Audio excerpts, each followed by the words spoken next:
요즘 힙합씬에서 래퍼 스윙스가 폼이 엄청 좋더라고요. 유튜브도 잘 되고 있고, 그러다가 우연히 몇 년 전 영상 하나를 봤는데 자신감을 가져라는 주제로 찍은 영상이었어요. 자존감, 자존심, 자신감, 이 세 가지를 구분할 수 있어야 한다는 말이었어요. 자존감은 나를 사랑하는 힘, 자존심은 나를 지키는 힘, 자신감은 나를 믿는 힘. 그러니까 내가 나를 먼저 믿어야 나를 사랑할 수도 있고 지키는 것도 된다. 대충 이런 이야기였거든요. 꽤 인상적이죠. 근데 스윙스 형님한테는 좀 죄송한 얘기지만 여러분, 자신감을 가지세요. 이런 식의 자기개발적인 이야기보다 실제로 어떤 사람이 자신감 있는 사람인지를 먼저 알아야 한다고 생각을 하거든요. 자신감 가지세요 한다고 그냥 생기는 게 아니니까요. 그래서 진짜 자신감 있는 사람들은 어떤 특징이 있는 사람인지 제가 스윙스 형님도 한 수 배울 만한 내용으로 이야기를 해볼게요. 자, 총 6가지 특징이 있습니다. 근데 본격적으로 시작하기 전에 오늘 이야기 전반에 깔려있는 개념 하나를 먼저 짚고 갈게요. 정신분석학자 중에 칼 구스타프 융이라는 사람이 있어요. 이 프로이트와 함께 현대심리학의 기초를 만든 사람이거든요. 분석심리학을 창시한 사람이고 우리가 흔히 알고 있는 MBTI가 이 칼 융의 개념을 모태로 만든 거거든요. 자, 이 칼 융이 말한 것 중에 원형이라는 개념이 있습니다. 인간이라면 문화나 시대에 상관없이 공통적으로 가지고 있는 심리적인 패턴이 있다는 거죠. 동서양 어디서나 보이는 공통적인 인간의 기질을 말하는 거죠. 융은 이게 우연이 아니라고 봤어요. 인간의 무의식 안에 이미 이 패턴들이 새겨져 있다는 거죠. 근데 여기서 중요한 건 이 원형들은 성숙한 형태와 미성숙한 형태가 있거든요. 같은 기질을 가졌어도 그게 어떻게 발현되느냐에 따라서 완전히 다른 사람이 되는 거예요. 예를 들어서 왕의 기질을 가진 사람이 성숙하면 책임지고 보호하는 사람이 돼요. 근데 그게 미성숙하게 발현되면 지배하고 통제하려는 사람이 되는 거죠. 이 같은 기질인데도 방향이 완전히 달라진다는 말이에요. 그러니까 자신감은 타고나는 게 아니에요. 내가 가진 기질이 얼마나 성숙하게 쓰이고 있냐의 문제죠. 먼저 자신감 있는 사람들 특징 첫 번째, 힘을 과시하지 않는다. 이 자신감 있는 사람들은 자기 힘을 굳이 증명하려 들지 않는 것 같아요. 주변에 꼭 있잖아요. 대화할 때마다 자기 자랑에 빠지지 않는 사람, 또 상대를 살짝 깎아내려야 직성이 풀리는 사람, 자기가 우위에 있다는 걸 계속 확인받으려는 사람, 본인은 그걸 자신감 있다고 느껴서 말하는 거지만 실제로는 정반대죠. 융의 분석심리 개념에는 페르소나라는 개념이 있습니다. 아마 들어보신 분들도 많을 거예요. 이 페르소나의 원래 뜻은 연극에서 배우가 쓰던 가면을 뜻합니다. 고대 로마 시대의 연극에서 배우들은 하나의 역할을 표현하기 위해서 가면을 썼고 그 가면 자체를 페르소나라고 불렀어요. 이걸 칼 융이 사회에 적응하기 위해 우리가 쓰는 심리적 가면이라고 설파한 거죠. 그래서 페르소나라고 하는 건 심리학에서는 실제 내면과는 다를 수도 있는 연출된 자아를 말해요. 이 강함을 연기하는 사람은 내가 강하지 않다고 해서 연기를 하는 거니까요. 예를 들어서 직장에서의 나, 친구들 앞에서의 나, SNS에서의 나, 전부 페르소나잖아요. 이런 가면 자체가 나쁜 건 아니에요. 이 사회생활을 하려면 어느 정도 필요한 거니까요. 근데 문제는 이 가면이 지나치게 두꺼워질 때죠. 가면이 두껍다는 게 뭐냐면 진짜 나와 보여주는 나 사이의 간격이 크다는 거예요. 실제로는 불안하고 자신이 없는데 강하고 완벽한 척 연기를 하는 상태. 이 간격이 클수록 그 가면을 유지하는 데 엄청난 에너지가 들겠죠. 그리고 누군가 그 가면에 흠집을 낸다고 하면 극도로 예민하게 반응하게 되는 거죠. 기본적으로 타인을 깎아내리는 행동도 보통 여기서 나와요. 상대를 낮추면 상대적으로 내 가면이 유지되는 느낌이 드니까. 근데 그건 진짜 자신감이 아니라 내가 만든 가면을 지키려는 방어기제에 불과하죠. 내가 충분히 괜찮다는 걸 스스로 알고 있는 사람은 이런 가면이 얇아도 괜찮아요. 한마디로 진짜 나와 연기하는 나의 차이가 작아도 괜찮다는 말이죠. 그래야 상대가 나를 어떻게 보든 크게 흔들리지 않고 또 상대를 깎아내려서 내 위치를 올릴 필요도 없게 되는 거죠. 이 침팬치 연구자인 프란스 드발이라는 사람이 있어요. 이분이 수십 년간 영장류를 관찰하면서 발견한 게 있는데 집단 안에서 가장 시끄럽게 과시하는 수컷이 알파가 아니라는 거예요. 우리 예전에 막 알파메일 이런 거 한참 핫했잖아요. 근데 진짜 알파는 조용하다는 거예요. 이미 자기 위치를 알고 있으니까 증명할 필요가 없다는 거죠. 이게 사람도 똑같아요. 진짜 돈 많은 사람이 명품 로고를 막 굳이 다 보이게 입고 다닐 필요가 없는 것처럼 과시가 필요한 건 사실 그게 없거나 불안한 사람들인 거죠. 막 센 척을 하면서 강함을 뽐내는 게 사실은 강함의 증거가 아니라 나약함을 들키지 않으려는 방어기제라는 거죠. 자, 그리고 두 번째 자신감 있는 사람 특징, 통제 범위를 안다. 자, 자신감 있는 사람들은 자기가 통제할 수 있는 것과 없는 것을 명확하게 구분해요. 이걸 처음으로 체계화한 사람이 있었죠. 고대 그리스의 스토아 철학자 에픽테토스예요. 이 사람은 원래 노예 출신이었는데 이 노예라는 상황에서도 흔들리지 않는 멘탈을 유지한 사람으로 알려져 있어요. 그가 남긴 핵심 원리가 뭐냐면 바로 통제의 이분법이에요. 세상에는 두 가지 종류의 것만 있다는 개념이죠. 내가 통제할 수 있는 것과 없는 것. 여기서 내가 통제할 수 있는 건 내 생각, 내 판단, 내 행동뿐이고 나머지는 전부 통제할 수 없는 영역으로 본 거죠. 날씨도, 타인의 반응도, 또 결과도. 근데 우리가 불안해지는 순간을 잘 보면 대부분 이 통제할 수 없는 것들에 에너지를 쏟고 있을 때가 많아요. 저 사람이 나를 어떻게 볼까? 이 결과가 과연 어떻게 될까? 상황이 내 뜻대로 안 흘러가면 어떡하지? 근데 이런 건 솔직히 내가 어떻게 할 수 있는 게 아니잖아요. 심리학자 줄리안 로터라는 사람이 이런 통제와 관련된 이론을 발표했었는데 이 내용이 사람마다 통제의 중심이 어디 있느냐를 연구한 거예요. 내가 내 삶을 통제한다고 믿는 사람, 한마디로 내적인 통제를 하는 사람들이 있죠. 이 사람들은 스트레스 상황에서도 훨씬 안정적이라는 걸 밝힌 거죠. 반대로 내 삶이 환경이나 타인에 의해 결정된다고 느끼는 사람은 똑같은 상황에서도 훨씬 쉽게 무너진다고 합니다. 이런 걸 미루어 보면 자신감 있는 사람들이 웬만한 일에 크게 겁먹지 않는 이유도 비슷한 것 같아요. 그거 해도 그렇게 큰일 안 나. 세상 안 무너져. 인생 안 망해.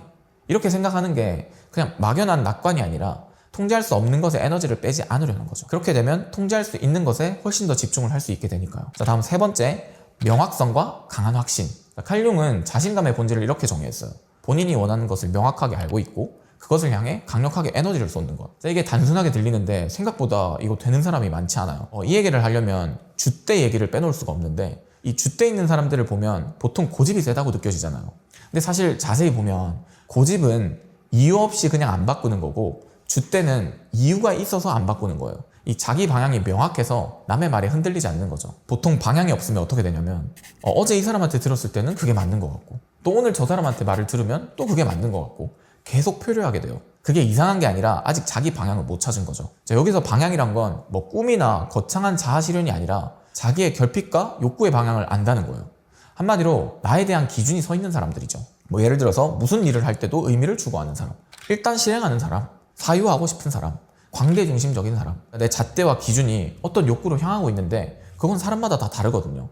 그러니까 자기 욕구를 안다는 말은 나에 대한 메타인지가 굉장히 뛰어난 거고 그게 뛰어날수록 줏대가 생기고 명확성이 생겨서 어떤 일을 해도 강하게 확신할 수 있게 되는 거죠. 참고로 이런 사람이 흔들리지 않는 이유는 그냥 객기로 막 내가 최고지 라면서 자뻑하는 게 아니라 엄청난 자기 검열을 해요. 그러니까 남의 인정이 필요하진 않지만 내가 나를 인정해야 하기 때문에 그만큼 기준이 높은 거죠. 그래서 웬만한 고집으로 꺾이지 않는 거예요.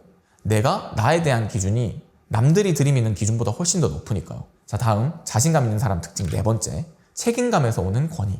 자, 앞에서 제가 인간의 보편적인 원형에 대한 이야기를 했었잖아요. 이걸 후대에 계승하고 발전시킨 학자들이 있어요. 그리고 그 대표적인 책이 왕, 전사, 마법사, 연인이라는 책이에요. 자, 이 책의 내용에는 현대 남성의 심리를 분석해서 네 가지의 성숙한 원형과 미성숙한 원형을 설명해요. 여기 관심 있는 분들은 이 책을 한번 읽어봐도 도움이 될 것 같고요. 여기 나오는 내용 중에 소년의 심리에 대한 게 나와요. 여러 가지가 나오는데 그 중에서 아기의자 폭군이라는 소년 심리에 대해서 설명을 하거든요. 아직 아기인데 왕처럼 굴려는 상태인 거죠. 권리는 최대한 누리고 싶은데 책임은 지기 싫은 거예요. 뭔가 잘 되면 내 덕이고 안 되면 상황 탓, 또 남 탓. 그러니까 인정은 받고 싶은데 그에 따르는 무게는 회피하는 사람이죠.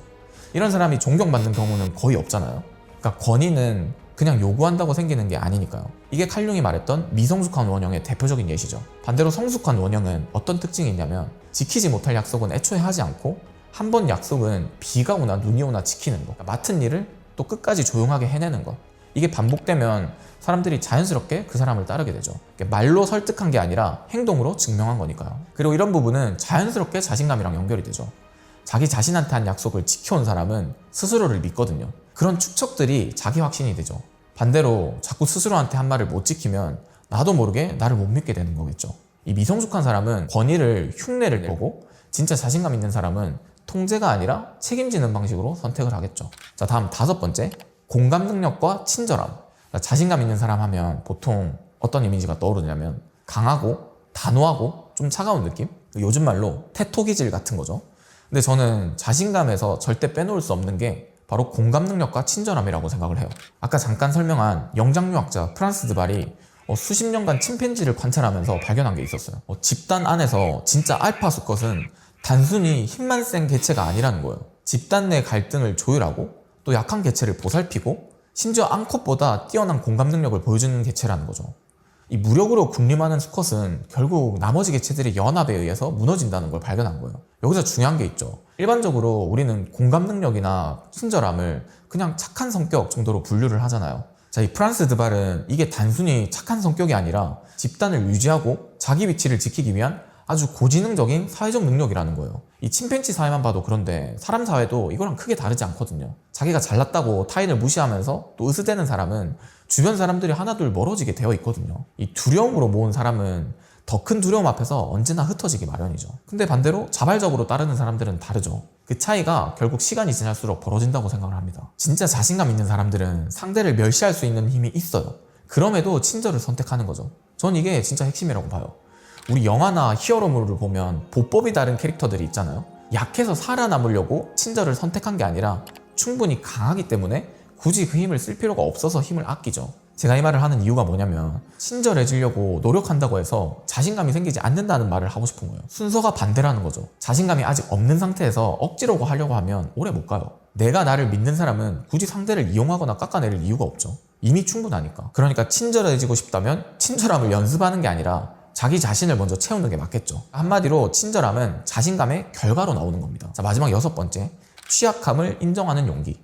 자, 자신감 있는 사람이라고 해서 막 빈틈이 없고 약점을 드러내지 않고 항상 강해 보이는 사람이라고 생각하지만 실제로는 그 반대예요. 취약성을 숨기는 게 강함이 아니라 취약성을 마주하는 게 강함이라는 거예요. 왜 그럴까요? 취약성을 숨기려면 엄청난 에너지가 들어요. 내가 모르는 게 있을 때 아는 척 해야 되고, 또 두려울 때 두렵지 않은 척 연기해야 되고, 힘들 때 괜찮은 척 해야 돼요. 이걸 계속하면 진짜 나와 보여주는 나 사이의 간격이 점점 멀어지겠죠. 그리고 그 간격을 유지하는데 모든 에너지를 쏟게 될 거예요. 그러면 정작 써야 할 곳에 에너지를 못 쓰게 되는 거죠. 분석심리 개념에는 그림자라는 개념이 있습니다. 그림자는 뭐냐면 내가 받아들이기 싫어서 무의식 속에 억눌러 놓은 나의 일부예요. 그러니까 나약한 면, 두려운 면, 또 부끄러운 면. 칼융은 이건 절대 사라지는 게 아니라고 말합니다. 자, 억누르면 억누를수록 무의식 속에서 더 커진다는 거죠. 예를 들어서 어릴 때부터 우는 건 나약한 거다 이렇게 배운 사람이 있을 거예요.